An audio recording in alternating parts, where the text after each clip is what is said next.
The Lord be with you. And with your spirit. A reading from the Holy Gospel according to Mark. Glory to you, Lord. On that day, as evening drew on, Jesus said to his disciples, "Let us cross to the other side."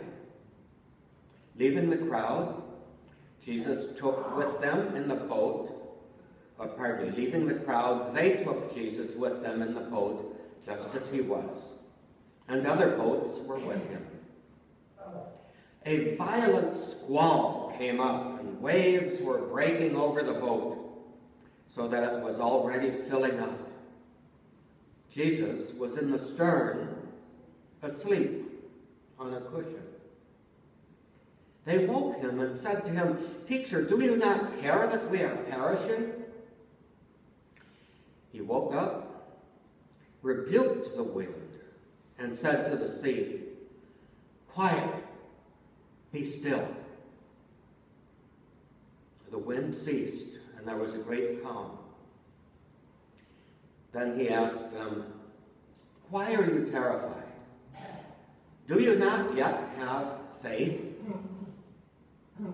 They were filled with great awe and said to one another, "Who then is this whom even wind and sea obey?" The Gospel of the Lord. Praise to you, Lord Jesus Christ.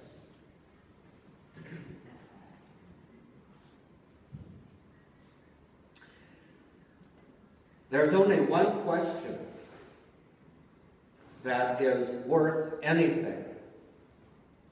And that certainly was the question that guided Thomas Aquinas' life and study and writings. It is the question that's asked at the very end of our gospel reading by the disciples. Who are you? Who are you? Who is this? And unfortunately, we busy ourselves about all sorts of other things. And I think that was a temptation of St. Thomas as well. He studied using the tools of Aristotle and the philosophy of his day. He studied into the nature of God and the nature of God's relationship with human beings and the nature of our response. But he did realize that the reality is not found in asking the question, what is this? What is God? What is Christ? What is the church? What are we? The reality is not found in answering that question.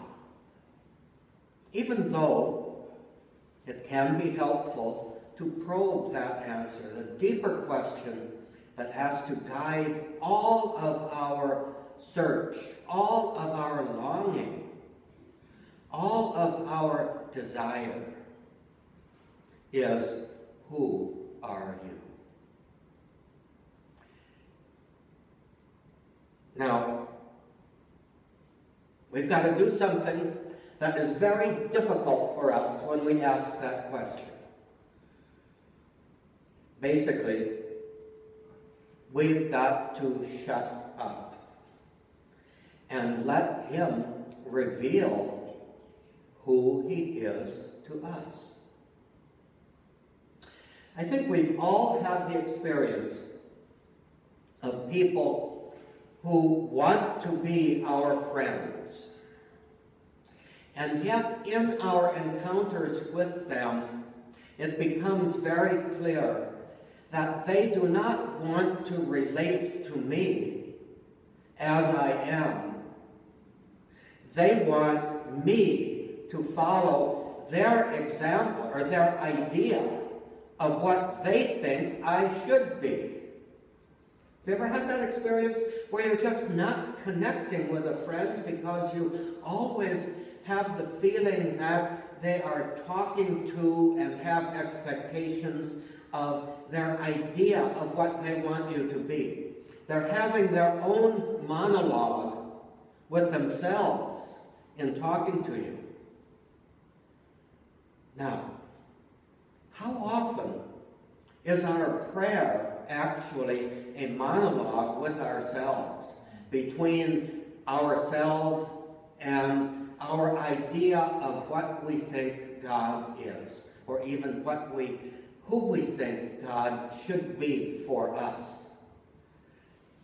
And I often wonder, and I have to ask myself this in my own prayer, is there actually room for God to be himself? I think that if we're going to learn about God, and I think that's important, it has to be subjected to, that quest has to be subjected to letting him reveal himself to us. Our basic question, which will never be fully answered in this life, and our faith tells us that it will take all eternity to answer it in the next life, is simply this: who are you? Maybe the best prayer that we can do every day is not to open up our prayer books or rely on our memories to say a bunch of prayers. Those may not be unimportant, but they're not the most important thing. The start of our prayer really needs to be in quiet, in silence, in openness, to say to the Lord, who are you? Help me to be open to your revealing yourself